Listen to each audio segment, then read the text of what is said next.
Em tempos de disciplina severa e mal disfarçada crueldade, homens eram punidos em navios de maneira desumana e hoje em dia certamente impensável. Era o kill hauling, sobre o qual eu vou falar para vocês nesse vídeo.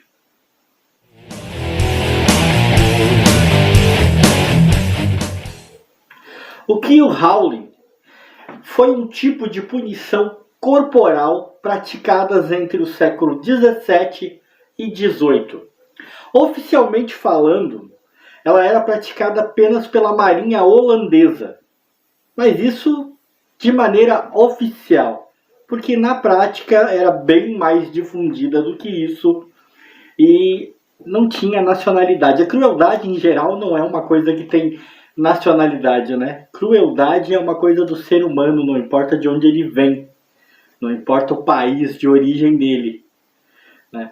Era uma forma brutal, violentíssima de manter os marinheiros na linha. Naquela época, entre esses séculos 17 e 18, o capitão era tipo a lei no navio. A palavra dele era incontestável. Ele tinha poderes supremos dentro de qualquer embarcação. E essa punição, o kill hauling, era na verdade apenas uma de uma gigantesca, de uma variadíssima quantidade de formas de se punir um marinheiro por quaisquer transgressões que ele pudesse ter cometido. Mesmo que, na verdade, muitas vezes ele nem tivesse cometido transgressão alguma. Às vezes, a natureza da punição não é realmente punir o crime, é prevenir o crime. Ou seja, muita gente sofria punições para não fazer alguma coisa, não porque tinha feito. Se formos pensar de maneira prática, de maneira objetiva, o kill hauling, na verdade, tratava-se de uma punição extremamente simples. Porque ele consistia em amarrar o marinheiro e arrastá-lo de um lado a outro do navio. Só que a maneira como isso era feita é que o tornava brutal. O marinheiro que era submetido ao kill hauling primeiro era deixado nu.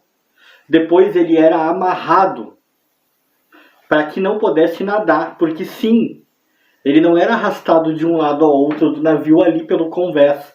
A corda em que ele era amarrado, ela passava por baixo do navio e ia de um lado ao outro do navio. O marinheiro era amarrado nessa corda, jogado na água, e ele já era amarrado de maneira que ele não pudesse nadar. E para dificultar ainda mais a situação dele, pesos eram anexados aos seus pés, porque assim os pesos o puxavam para baixo e o mantinham afastado do navio. Então, o que acontecia? Eles puxavam a corda rapidamente, puxavam de um lado e ele atravessava o navio por baixo até o outro lado. Depois eles repetiam o movimento. A princípio pode não parecer tão cruel. A pessoa pode pensar, bom, o cara está amarrado e tal, mas não é assim tão violento. Bom, se você consegue não achar violento você estar na água com um peso nos pés, sem poder nadar, sendo arrastado de um lado ou outro para o navio, parabéns para você. Você é uma pessoa muito tolerante ou sádica, vai se tratar. Mas o que acontece é que os navios, todos eles, tinham as famosas cracas, que se fixam na quilha do navio. Elas se fixam por todo o fundo do navio. E elas são afiadíssimas. Cortam como navalhas. Quando o marinheiro era puxado por baixo do navio, ele invariavelmente se chocava contra as conchas dessas cracas. E isso provocava nele ferimentos terríveis. Cortes profundos, de uma violência assustadora, isso por todo o corpo, braços, cabeça, pés, né? E se você levar em consideração que, em geral, embora não pudesse nadar, a maioria desses marinheiros não morria afogado, ele estava lá o tempo todo consciente e sentindo a dor cada vez que ele era puxado de um lado para o outro, se chocando contra as cracas. Quando ele sobrevivia a isso, né, aqueles que sobreviviam, porque sim, haviam mortes, né, nem todo mundo sobrevivia, mas o cara que conseguisse sobreviver a essa punição terminava com cicatrizes gigantes e horrorosas pelo corpo, que sem dúvida alguma eram um lembrete eterno do que ele tinha passado e, de repente, vamos dizer assim, um grande estímulo para o que quer que fosse que ele tivesse feito, ele não fizesse de novo. Talvez por distorções históricas, talvez pela nossa tendência a fantasiar as coisas, a punição do que o Howling é muito frequentemente associada a piratas. As pessoas costumam achar que eram os piratas que faziam isso, mas na verdade não. Como eu disse, ela foi criada pela Marinha Holandesa e na verdade ela era praticada mesmo pelos navios da Marinha. Navios militares ou da Marinha Mercante, ou seja, eram os navios, vamos dizer assim, oficiais, né? Não eram os bandidos, eram os navios que pertenciam aos governos ou às companhias da época de transporte que faziam essa prática com seus marinheiros. E tem que se lembrar outra coisa.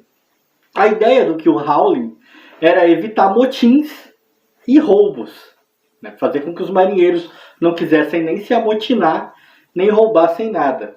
Claro que uma prática tão violenta muitas vezes acabava surtindo o efeito justamente o contrário.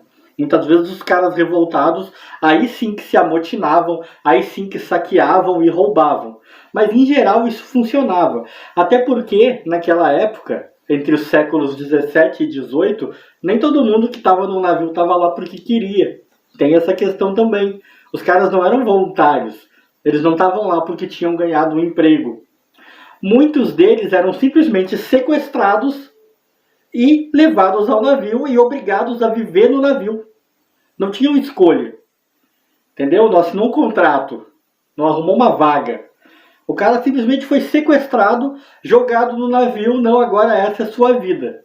E essas punições do tipo que o Howling, com essa violência toda, servia para fazer com que ele se tornasse submisso e não quisesse fugir. Aí a gente volta àquela história que eu falei antes. A palavra do capitão em um navio era suprema. Ele tinha poderes sobre a vida e a morte com qualquer um dos seus tripulantes. Ninguém o contestava. O cara fazia o que queria. Então ele sequestrava os caras, colocava no navio, dizia, ó, agora você está aqui, você é meu marinheiro. E se ele vacilasse, ele passava por esse tipo de coisa. E algumas vezes nem vacilava, algumas vezes era só para ele saber o que aconteceria se ele pensasse em vacilar. Tá vendo aí? Que sorte você tem nascer nos séculos posteriores. Um abraço. Fui.